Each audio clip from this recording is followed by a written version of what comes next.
When did you find that missing family member? I was sorting through old family albums for my mother's 70th birthday slideshow when my hands started trembling. Mom, there's something wrong with the photos you gave me. She looked over my shoulder at the dining room table covered in yellowed pictures. In every single family gathering from the 1960s through the 1980s, the same little girl appeared. Never aging, always wearing the same white dress, always standing slightly apart from everyone else. What do you mean, honey? This girl. She's in every photo for 20 years, but she never grows up. Who is she? Mom's coffee mug crashed onto the hardwood floor. She stared at the photos, her face draining of color. Her hands shook as she started gathering up the pictures frantically. Where did you find these? These weren't in my albums. They were in the box from the attic, the one marked Family History. You asked me to go through everything for your birthday video. She pulled photo after photo toward her.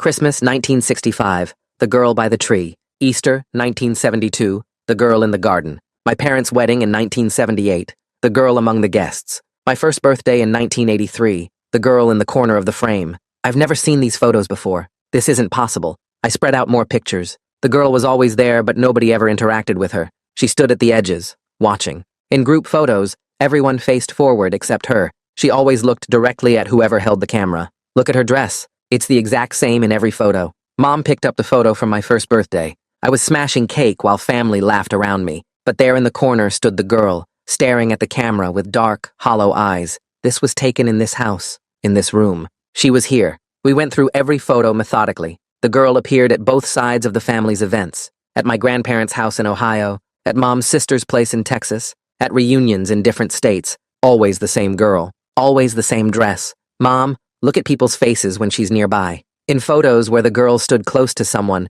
that person's expression seemed strained, uncomfortable. In one photo, my uncle's hand was blurred, as if he'd been moving it away from something. We drove to Aunt Linda's house with the box. She nearly fainted when she saw them. She swore she'd never seen the girl before, but recognized every event. She pulled out her own albums to compare. These aren't the same photos. Look, same Christmas, same angle, but no girl. Someone had given us an alternate set of family photos with her added to each one. We found Grandma's journal in her belongings. Entries from her childhood mentioned Sister Amber, who died at age 7 from tuberculosis in the 1920s. Grandma always felt responsible. She was supposed to watch Amber the day she got sick. The final entry about Amber was dated 2001, the year Grandma died. I know she'll follow me when I go. I've made arrangements. Uncle Pete remembered a strange request in Grandma's will. A photo restoration company received payment every year for services rendered. We drove to the address and found a small shop downtown. Your grandmother paid me to add this girl to every family picture, the elderly owner explained,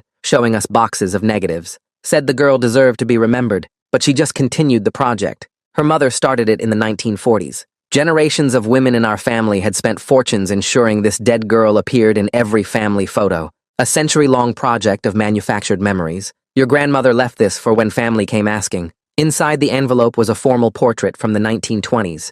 A young girl in a white communion dress. But she wasn't alone. She stood with an identical girl. Twins. On the back, in Grandma's handwriting, Amber had a twin sister. We were told to never speak of her. She didn't die of tuberculosis. My hand shook holding the photo while the shop owner watched me from behind the counter. The note's words kept repeating in my head. Not tuberculosis. Something else. Something the family wanted hidden so badly they spent decades putting a dead girl into every photo instead of acknowledging what really happened to her twin. The owner reached under the counter and pulled out a cardboard box wrapped in plastic. Your grandmother left more than just the photo, he said. He cut through the plastic with scissors and lifted the lid. Inside were stacks of papers, some yellowed with age, others newer. Medical documents from the 1920s sat on top, most of the text blacked out with ink, but I could still make out certain words. State Institution, Ward 7, patient number 4827. My hands trembled as I flipped through page after page. Admission forms, treatment logs, all heavily censored but painting a picture of something terrible. I pulled out my phone and called Mom. You need to come to the Photoshop. Now. 20 minutes later, she pushed through the door, her face already worried from my call. When she saw the portrait of the twins on the counter, she stopped dead. Her hand went to her mouth. Oh my God. She picked up the photo with shaking fingers, staring at the two identical girls in their white dresses. Mom told me something once, she whispered. During her last days when she had that high fever, she kept talking about the other one and how sorry she was. We thought it was the medication making her confused. The shop owner excused himself to the back room, giving us privacy with our family's buried secrets. Mom and I stood there, surrounded by boxes of evidence, that our family had hidden an entire person's existence for almost a century. We loaded everything into my car and drove back to my house in silence. That evening, we spread everything across my kitchen table. The altered photos on one side, the originals on another, and all the documents in between. Mom kept going back to that first portrait, running her finger over the twins' faces. They looked so happy, so innocent, with no idea what was coming. She traced their matching dresses, their identical smiles. They were beautiful, she said quietly. The medical papers told fragments of a story, references to episodes, behavioral concerns, inability to integrate, terms from the 1920s that meant something different back then, terms that today would just mean a child who needed help. Mom sorted through more photos while I organized the documents by date, trying to piece together a timeline. The admission papers were from 1927. The last document was from 1933. 6 years. 6 years in that place. The next morning, I called the state archives from my kitchen while Mom made coffee. The woman who answered sounded helpful at first. Patient records from the 1920s? Let me check our database. I heard typing. I'm sorry, but most records from that era were destroyed in a fire in 1968. Very little survived. She paused. You might try church records, though. Families often had their priests document things when the state wouldn't. Many institutions required religious documentation for admissions. I wrote down her suggestions and thanked her. Mom had already started making a list of churches our great-grandparents might have attended. We were mapping out our next steps when my phone rang. Uncle Pete's name appeared on the screen. Your mom told me what you found, he said without greeting. I've been thinking about Grandma's will all morning. There were these sealed letters she left. The lawyer has them. One was supposed to be opened on your mom's 70th birthday. It's addressed to the family, but we never understood why. Mom grabbed the phone from me. Pete, we need that letter. 2 hours later, we sat in the lawyer's office downtown. He was an older man who'd handled Grandma's estate for years. He pulled out a filing cabinet and removed a manila envelope. Inside were several letters, most already opened on their designated dates, but one remained sealed. The envelope was yellowed and had Mom's birthday written on it in Grandma's shaky handwriting. The lawyer handed it to Mom. This becomes yours in 3 days, but given the circumstances, I don't see any harm in opening it now. Mom's hands trembled as she opened the envelope. Inside was a 2-page letter in Grandma's handwriting, though it must have been written years before she died because the writing was steadier. She read it out loud, her voice breaking. Grandma explained how her own mother had made her promise to keep adding the dead twin to photos because they couldn't bear for both girls to be forgotten. One was already gone, and the other had been erased. The family had chosen to remember the one who died, rather than acknowledge the one they sent away. The letter revealed the living twin's name, Agnes. She'd been perfectly normal until age 4 when the seizures started. Back then, people didn't understand epilepsy. They thought it was possession or insanity or moral weakness. The family was told she'd be better off in professional care. They were told she died a year later from pneumonia, but Grandma found out decades later that was a lie. Agnes had lived until she was 32, dying alone in that institution in 1954. Grandma found out by accident when she was researching family history in the 1970s. The guilt nearly destroyed her. Mom set down the letter, and we sat in silence in the lawyer's office, processing the weight of this revelation. Agnes had lived for 27 years after her family was told she died. 27 years of being erased while her dead sister was literally inserted into every family moment. That afternoon, I drove to the parish church, where my great-grandparents had been members. The priest was younger than I expected, and seemed eager to help when I explained what we were looking for. He led me down narrow stairs to the church basement, where boxes of old records sat on metal shelves covered in dust. We spent 3 hours going through yellowed papers, until we found the baptismal records from 1920. Both twins were listed there on the same page. Amber Rose and Agnes Marie, baptized together on a sunny April morning. But next to Agnes's name, someone had written in different ink years later just 2 words that made my stomach drop. Departed parish. The priest found more notes in the margins of other records, showing Agnes had been removed from the church rolls in 1927 when she was only 4 years old. Back home that evening, Mom started making phone calls to every old relative she could think of. Most of them claimed they'd never heard about any twins in the family. Her cousin Helen was different, though. At 93 years old, she lived in a nursing home 2 hours away, and her voice shook when Mom mentioned the twins. I remember my parents whispering about the shame, Helen said through the speakerphone. She agreed to see us the next day, and when we arrived at her small room, she had a shoebox waiting on her bed. Inside were photos her own mother had hidden for decades. The pictures showed 2 little girls in matching white dresses, playing in a yard I recognized as my great-grandparents' old house. They looked so happy together, holding hands and smiling at the camera. Helen's hands trembled as she showed us each photo. In one, the girls sat on a porch swing. In another, they played with a wooden wagon. The last photo showed them at what looked like a birthday party with a cake between them. After that, there were no more pictures of Agnes. Helen remembered her mother crying sometimes when she thought no one was watching, and once she'd heard her say Agnes's name in her sleep. The next morning, I drove to the state records office downtown to file a Freedom of Information request.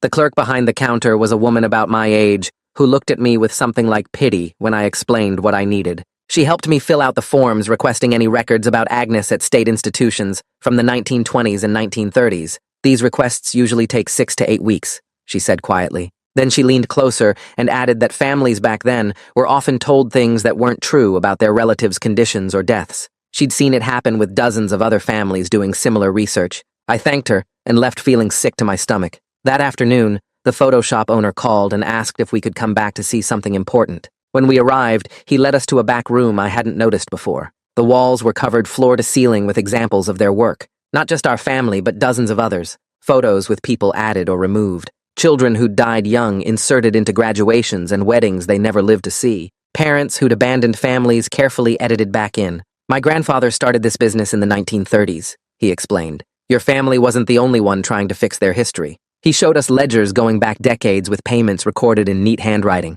Grandma's payments were there, but they weren't just for photo work. Starting in 1975, she'd also been sending money every month for something called grave maintenance at Hillside State Hospital Cemetery. The payments were exactly $30 a month, and they'd continued right up until she died in 2001. No one had known to keep paying after that. The shop owner had an address for the cemetery, and Mom's face went pale when she saw it was 3 hours north. I knew we had to go there before her birthday party in just 4 days. That evening, I sat with Mom at her kitchen table and told her we needed to visit Agnes's grave. She kept shaking her head and saying she couldn't handle it, but I reminded her that Agnes had been alone for so long already. We owe it to her and to Grandma, I said. Mom finally agreed, though I could see she was scared. The drive up was quiet, except for the sound of rain hitting the windshield. Mom stared out her window at the gray farmland passing by. The state hospital had closed in 1973, but the cemetery was still there according to the GPS. When we pulled up to the gates, I saw hundreds of small white stones stretching across a field. No names on any of them, just numbers. The groundskeeper was an older man who'd worked there for 40 years. He pulled out a thick book of burial records when I gave him Agnes's name and the dates we had. His finger traced down page after page until he found her. Plot, 447. Section C. Died November 15th, 1954. Pneumonia. He led us through the wet grass between the rows of numbered stones. So many forgotten people whose families had been told lies. When we reached 447, it was just like all the others. A small white stone with only the number carved into it. Mom fell to her knees in the mud and started sobbing. I held her while she cried for the great aunt she'd never known existed. She cried for Agnes, who'd lived here for 27 years after her family was told she'd died. She cried for Grandma, who'd carried this secret grief her whole life. She cried for all the mothers who'd been told their children were better off in places like this. On the drive home, we stopped at a local historical society in the small town near the hospital. The director was a woman who'd spent years researching the state hospital.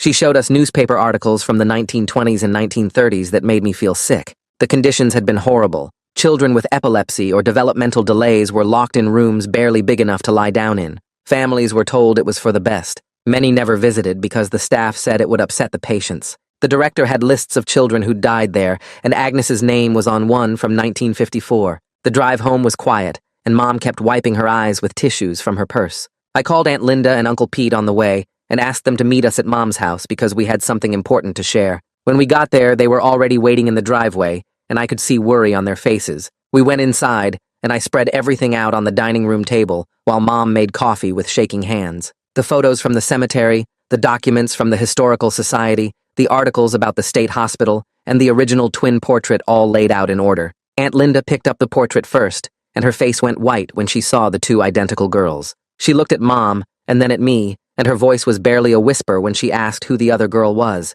I explained everything we'd found about Agnes being sent away for having seizures, and how the family was told she died, but she actually lived at the state hospital until 1954. Uncle Pete kept shaking his head and picking up different documents and putting them down again. Aunt Linda's face got red, and she stood up so fast her chair fell over. She was mad about all the lies and secrets and wanted to know why Grandma never told them the truth. Mom started crying again and said Grandma probably thought she was protecting everyone from something too painful to talk about. Aunt Linda's anger didn't last long, though, and soon she was crying too, sitting back down and holding Mom's hand. Uncle Pete said we needed help dealing with this as a family and suggested finding a therapist who understood this kind of thing. The next morning, I called around and found a therapist who specialized in generational trauma, and she had a cancellation that afternoon. We all went together and sat in her office feeling awkward at first. She was an older woman with kind eyes who listened while we explained everything we'd discovered. She helped us understand that back in the 1920s, families were told that children with disabilities would be better off in institutions,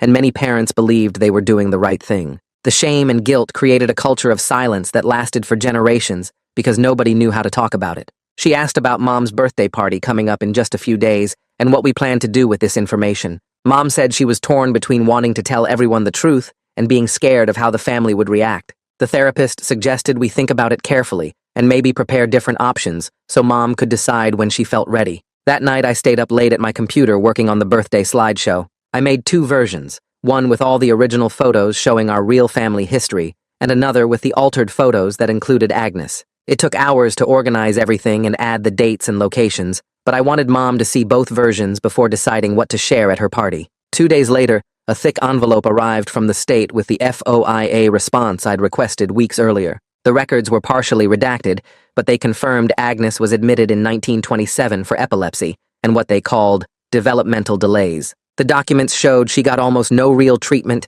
and died of pneumonia during an outbreak at the institution in November 1954. Mom read through everything slowly and then said she wanted to tell the truth at her birthday, but didn't know how to explain it without making our ancestors sound like monsters. We went back to the therapist and spent an hour working on a short speech that would acknowledge Agnes and what happened without blaming the people who made impossible choices in a different time. The therapist helped Mom find words that emphasized compassion and understanding while still honoring the truth. On the way home, I stopped at a monument company and asked about adding Agnes's name to our family plot, where Grandma was buried. The man said they could add a small marker next to Grandma's headstone and showed me different options. Mom agreed this would be a good way to finally bring Agnes home symbolically, even though we couldn't move her actual remains from the state cemetery. That afternoon, the photo shop owner called and said he'd been thinking about our family's story. He offered to create a special album that would show the original photos alongside the altered ones with explanations of why they were changed.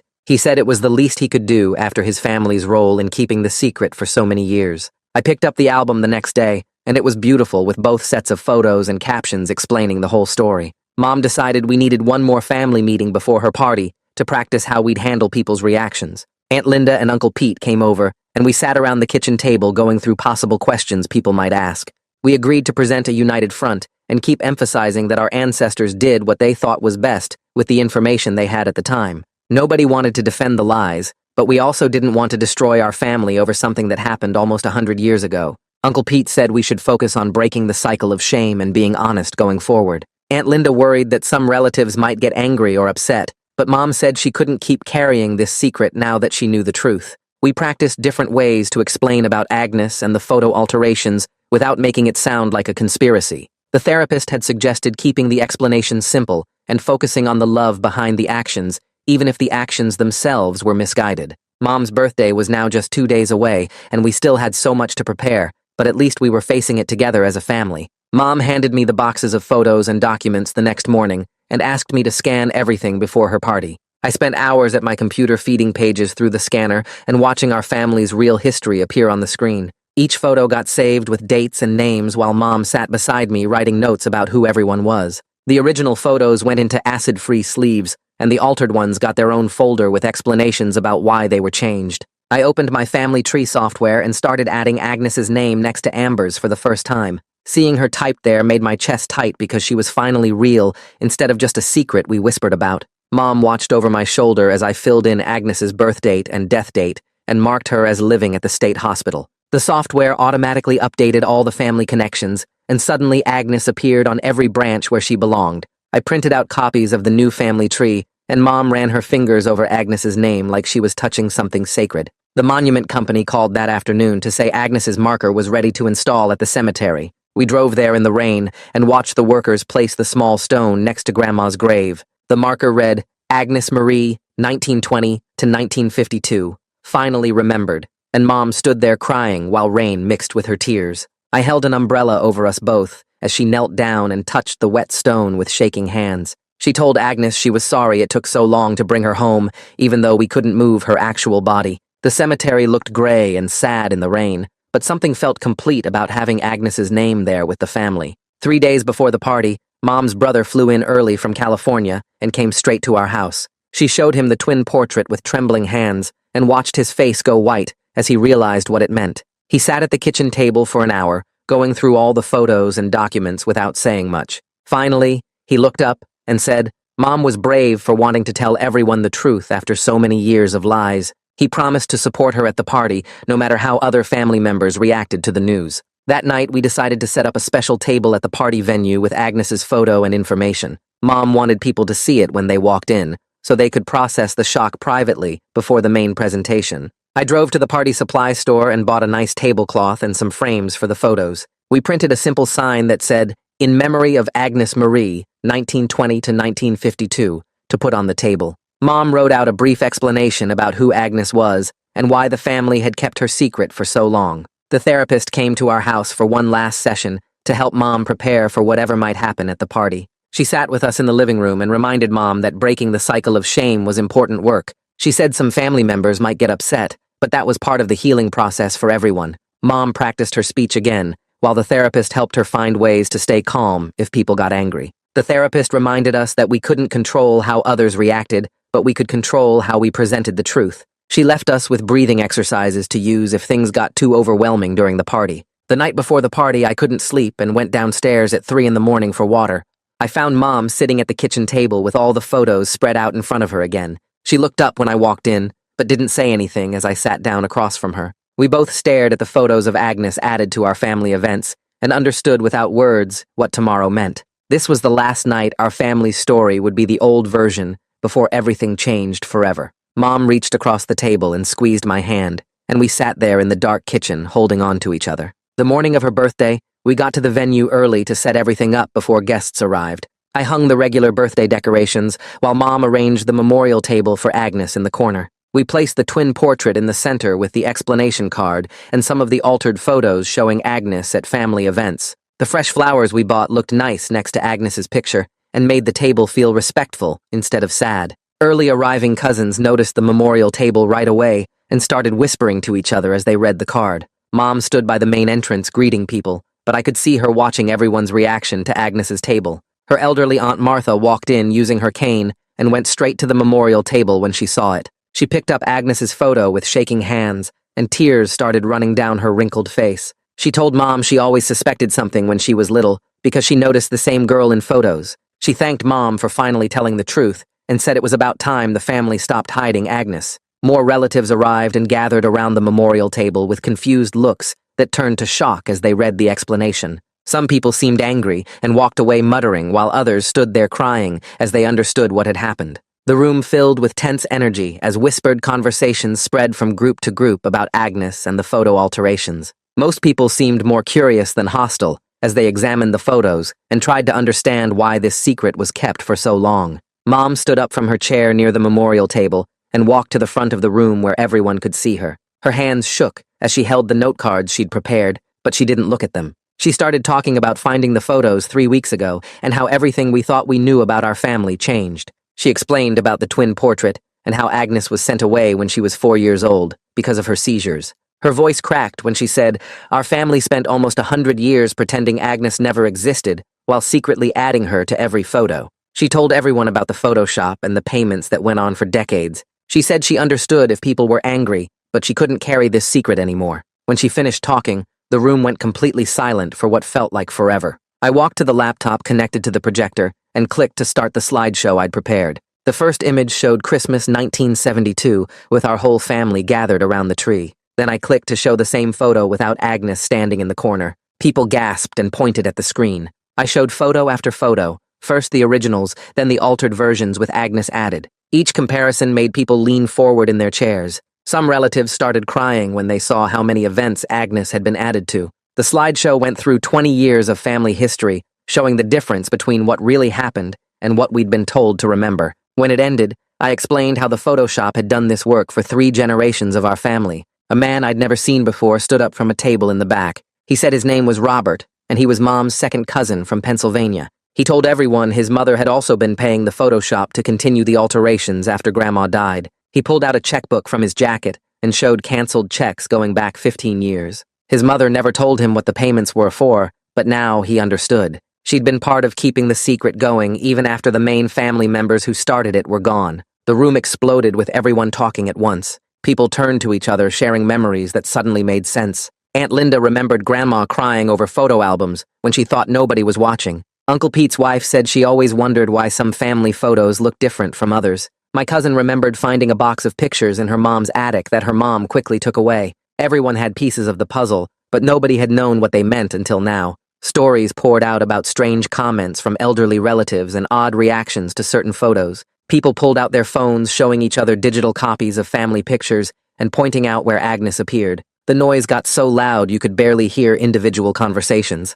Uncle Pete stood on a chair and whistled to get everyone's attention. He suggested we should take a new family photo right now. He said it would be the first honest photo in almost 100 years with no ghosts added and nobody erased. Everyone started moving chairs and gathering in front of the decorated wall. We arranged ourselves by height with the little kids sitting on the floor and the tallest adults in back. The photographer Mom had hired for the party set up his camera and told us to squeeze closer together. When he took the picture, everyone was smiling, but you could see tears on some faces. We took several shots to make sure we got a good one. After the official party ended and people started leaving, relatives kept coming up to me in the parking lot. They wanted to tell me their own family secrets now that our biggest one was out. My aunt's friend admitted her family had a son nobody talked about who'd been in prison for 30 years. Another cousin said her grandmother had been married before, but the family destroyed all evidence of the first husband. People seemed relieved to finally have permission to tell the truth about their own hidden stories. Everyone hugged longer than usual when saying goodbye. 3 days later, Mom got a call from someone named Patricia who lived in Oregon.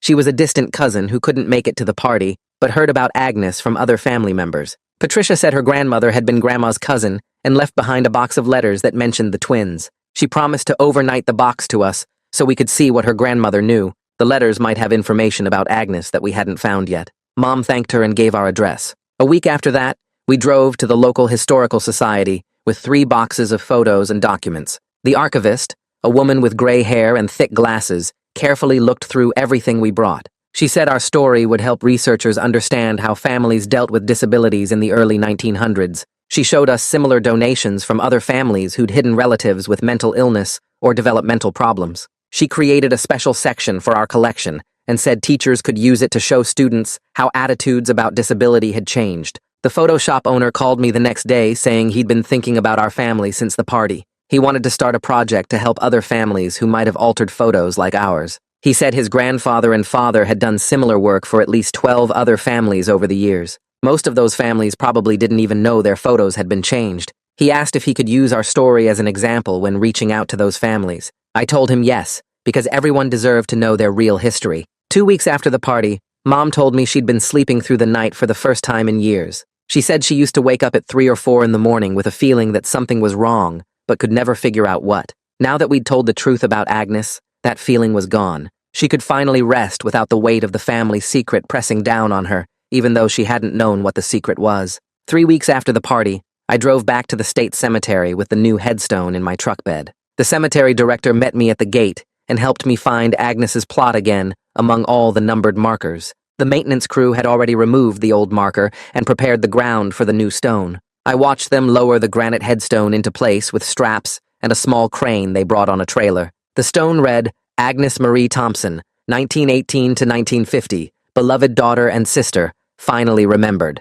The director said they'd started a new program to let families replace the old numbered markers with real names, and he'd already gotten 12 requests since word got out. I took photos of the new stone and texted them to Mom, who replied that she was crying at work. On the drive home, I stopped at a flower shop and bought white roses to leave at the grave, even though I knew they'd be dead in a few days. When I got home, there was a thick envelope waiting from Helen with no return address. Inside was a letter written on yellowed paper that fell apart at the creases when I unfolded it. Helen's mother had written about visiting Agnes at the institution in 1946 and described how Agnes had grabbed her hand and wouldn't let go for the whole visit. The letter said Agnes kept asking about her twin and didn't understand why Amber never came to see her. Helen's mother wrote that she'd tried to explain, but Agnes just kept saying Amber promised they'd always be together. At the bottom, Helen had added a note saying she'd found the letter hidden in her mother's Bible after she died and never knew what it meant until now. Mom came over that night, and we read the letter together 3 times before she could speak.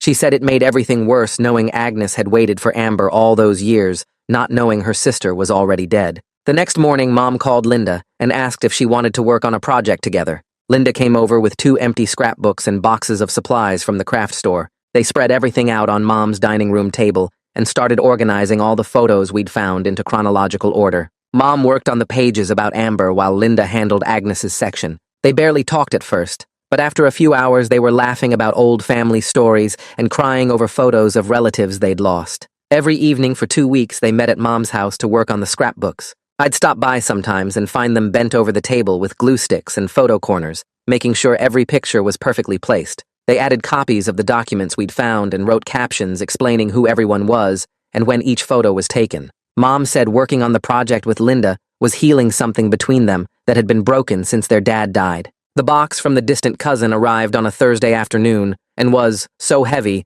the delivery guy needed a hand truck to bring it to my door. Inside were hundreds of letters tied with ribbon and sorted by year, starting in 1923. Every letter was addressed to Agnes and signed, "Your loving mother," but none had ever been mailed. The first ones talked about normal things like the weather and what flowers were blooming in the garden. By the 1930s, they got darker, with great-grandmother apologizing over and over for sending Agnes away and begging God to forgive her. In one from 1942, she wrote that she'd tried to visit, but the institution said Agnes was too disturbed for visitors, and it would only upset her more. The last letter was from 1955, 5 years after Agnes died, and great-grandmother still didn't know her daughter was gone. Mom read through them over 3 days and had to keep stopping to walk around the house and calm down. She said our family had been drowning in guilt for so long that nobody remembered how to swim. Uncle Pete suggested we should have a memorial service for Agnes on what would have been her 100th birthday in 2 months. He said it would give the family a chance to formally acknowledge her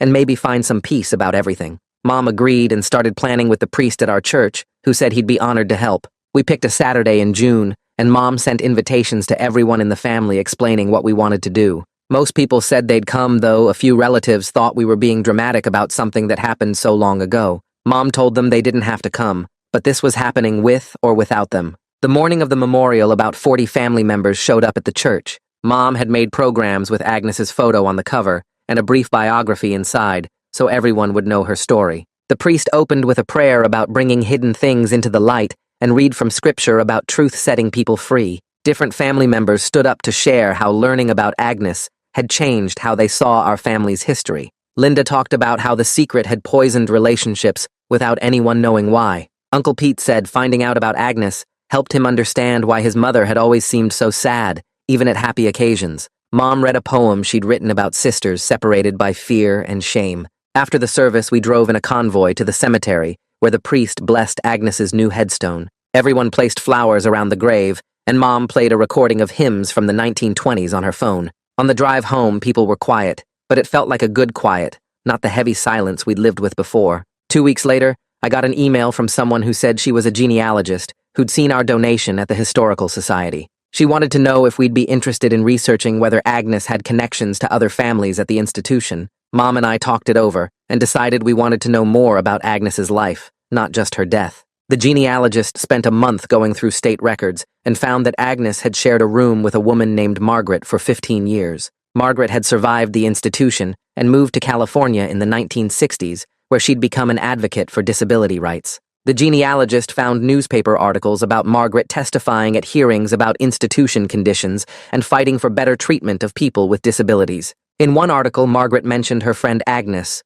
who'd taught her to read, despite the staff saying they were both too stupid to learn. Margaret had died in 1995, but her daughter still lived in Sacramento and had her mother's journals. The daughter sent us copies of entries where Margaret wrote about Agnes and how they'd helped each other survive the horrible conditions. Mom cried reading about Agnes teaching Margaret to read, using a Bible someone had donated to the institution. After learning about Margaret's advocacy work, Mom decided to use part of her inheritance from Grandma to start a small fund for families with disabled children. She named it the Amber and Agnes Thompson Fund to reunite the sisters in purpose since they couldn't be together in life. The fund would help families pay for therapy, and equipment insurance wouldn't cover. Mom said it felt right using Grandma's money this way, since Grandma had spent so much trying to keep Agnes's memory alive. The local paper wrote an article about the fund, and within a week, people had donated $8,000. 6 months after Mom's birthday, our family gathered for Thanksgiving with a new tradition Mom had suggested. Before dinner, everyone would share one truth they'd been holding back, because she said secrets were like cancer that spread if you didn't cut them out. My cousin admitted she'd been in therapy for anxiety for 2 years, but hadn't told anyone, because she thought the family would judge her. Uncle Pete's son said he'd dropped out of college the previous semester, but had been pretending to still attend classes. Linda confessed she'd been taking money from their dad's account before he died to pay off credit card debt, and had felt guilty ever since. Each confession led to tears and hugs and promises to support each other. Mom said this was Agnes's real gift to our family, not the fund or the memorial, but the chance to stop hiding from each other. 2 weeks later, my phone rang while I was at work, and the caller said she was making a documentary about families and state institutions in the early 1900s. She'd heard about our story from someone at the Historical Society and wanted to know if we'd talk on camera about Agnes. I called Mom right away, and she said yes, without even thinking about it, because she wanted other families dealing with the same kind of secrets to know they weren't alone. The filmmaker came to Mom's house with a small crew and set up lights in the living room where we'd first looked at all those photos together. Mom told the whole story from finding the pictures to visiting Agnes's grave while the camera rolled, and I could see her hands shaking just like they had that first day. The crew filmed us going through both sets of photos, and Mom explained how the fake ones had actually kept Agnes's memory alive, even if it was based on lies. After they left, Mom said she felt lighter somehow, like telling strangers had taken some weight off her shoulders. The next day, I drove back to the photo shop to pick up something Mom had ordered and found out the old owner had retired and his son was running the place now. He already knew our whole story from his dad and had been working on something special for us without being asked. He brought out this beautiful leather album with both sets of photos arranged side by side on each page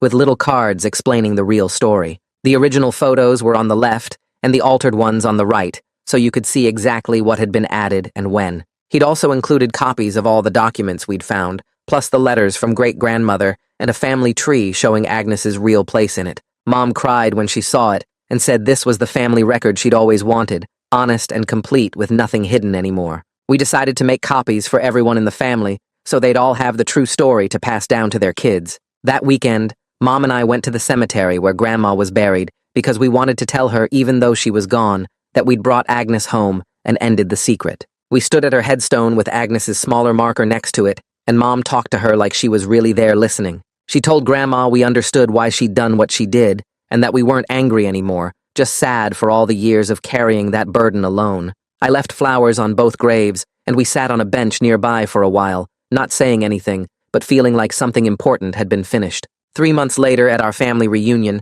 Agnes's photo sat on the table with all the other family portraits, and nobody tried to hide it or explain it away. The little kids asked who she was, and we told them simply that she was family, who got sent away when she was little, because people back then didn't understand her sickness. They accepted it without any of the shame or fear that had poisoned our family for so long and went back to playing like it was no big deal. Uncle Pete brought copies of the photo album for everyone, and we spent the afternoon going through it together with different relatives, adding stories they remembered or had heard. Within a week of donating our materials to the Historical Society, we started getting emails from other families who were looking for relatives who'd been sent to state institutions. They wanted to know how we'd found Agnes and what records we'd used, because they had their own family mysteries to solve. Mom and I ended up writing out a whole guide about where to look for records and which offices to contact and what questions to ask. We became these accidental experts helping people uncover their own hidden histories, and Mom said it made Agnes's story mean something beyond just our family.